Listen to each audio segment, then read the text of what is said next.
Chcete bydlet v rodinném domě, kde máte přímo za rohem moravský kras a přitom dobrou dostupnost do Brna? Tenhle dům se nachází ve vyhledávané lokalitě v Jedovnicích. Máte tu rybník, lesy, cyklostezky a zároveň kompletní občanskou vybavenost pár minut od domu. Jedná se o dvoupatrový celoposklepený rodinný dům o dispozici 5+1 a užitné ploše 128 metrů čtverečních, který je vhodný i jako dvougenerační bydlení. Dům má 2 koupelny a půdu, která by šla ještě využít jako obytný prostor. Dům prošel v roce 2015 rekonstrukcí, nová střecha, okna, zateplení i izolace.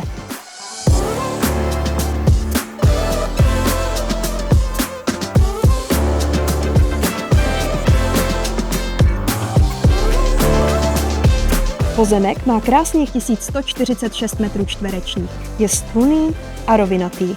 Najdete tu garáž s pergolou, zahradní domek a skleník.